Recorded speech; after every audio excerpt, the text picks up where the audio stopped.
cervical spondylosis. எக்ஸாக்டா இந்த இடங்கள் எல்லாம் உங்களுக்கு வலி அப்படியே ஒரு ஸ்டிஃபா இருக்கிற மாதிரி இருக்கும். குனிய முடியாது, நிமிர முடியாது. இந்த இடம் ஃபுல்லா அப்படி ஒரு பிடிப்பு இருக்கிற மாதிரி இருக்கும். நல்லாவே பேஷண்ட்ஸ் வந்து வலியை ஃபீல் பண்ணுவாங்க. லெஃப்ட் ரைட் அவங்களால கழுத்தை திருப்ப முடியாது, அந்த அளவுக்கு வலி இருக்கும். சிலர் நம்ம பார்த்துருப்போம் பெல்ட் மாதிரி போட்டிருப்பாங்க.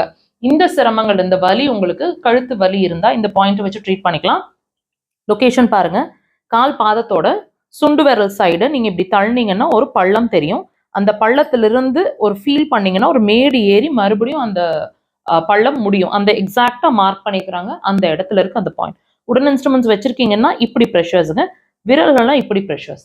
டீப் ப்ரெஷர்ஸா இருக்கட்டும், அதாவது அக்குபஞ்சர் நீடில் போட்டா எந்த அளவுக்கு உங்களுக்கு அந்த வலி இருக்குமோ அந்த அளவுக்கு 3லிருந்து 5 முறை ப்ரெஷர் கொடுங்க. கொடுக்கறதுக்கு முன்னாடி வலியை லெஃப்ட் ரைட் உங்களுக்கு எப்படி செக் பண்ணுமோ பண்ணிட்டு ப்ரெஷர் கொடுங்க.